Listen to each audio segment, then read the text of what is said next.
Good afternoon to you. Mark Sudduth, HurricaneTrack.com, here with your Hurricane Pro and HD video blog for Friday, August 5th, 2016. Not a lot happening in the tropics of any substantial level, but we do have Earl down here in the Bay of Campeche bringing quite a bit of heavy rain, substantial for these folks, I guess you could say. And we do have this area up here in the Northeast Gulf, Little Bear watching, going to bring a lot of rainfall to parts of Florida. And the main development region out here between Africa and the Lesser Antilles pretty much shut down right now due to an unfavorable MJO and dry air still coming off of Africa. Basically just a suppressed tropical Atlantic out here for the next several days, probably 10 days or more. So the focus of our attention will be in this region and in the Eastern Pacific still as we move forward. This is a satellite animation, visible satellite pictures all put together here and play them, and you get this nice little movie. And here you can see Earl, which did manage, after making landfall in Belize, to sneak out over the southern Bay of Campeche just enough, but then it'll make landfall and cross Mexico, join forces with this system here, and all of that will head up off the coast of Pacific Mexico, as we can see here, potentially impacting the Baja and the rest of the Mexican Pacific coastline over the next few days. So if you have interest in this region, pay attention to this. Heavy rain, gusty winds possible, maybe a tropical storm forming out of it. If so, the name would be Javier. They are definitely moving down their list pretty quickly in the Eastern Pacific.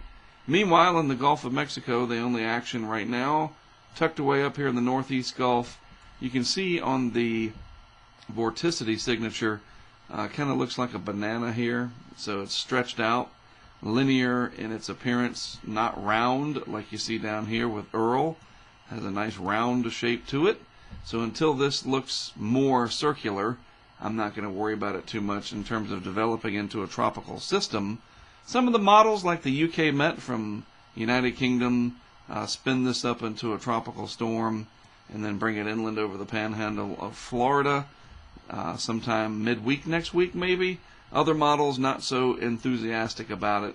One thing that does appear pretty likely, because of the very warm water temperatures in this region and all of the available moisture associated with that, we could be looking at a lot of heavy rain for portions of the Gulf Coast states here, and even up into the southeast as a whole, because of this disturbance and the juicy nature to the atmosphere. So pay attention to this anywhere from eastern Louisiana, especially southeast Louisiana, across the I-10 corridor here along the Gulf Coast, and then Interstate 75 coming down towards Tampa. Potentially a lot of rain headed your way, and this map and its information will certainly update as time goes on, with new information coming in and the computer models generating more forecast over time. This will certainly change, but the idea of a lot of rainfall down in this region is certainly there, and you want to pay attention to that.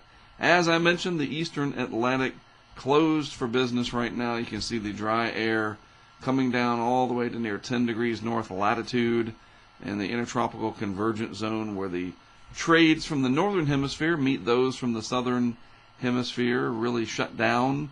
And the MJO, the Madden-Julian oscillation of favorable lifting motion to the atmosphere, not going to be favorable in the Atlantic basin, it looks like, for several weeks.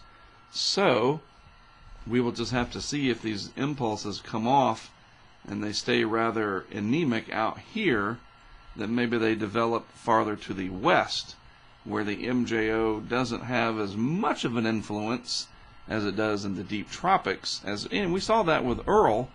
Earl developed in a suppressed Madden-Julian oscillation right now.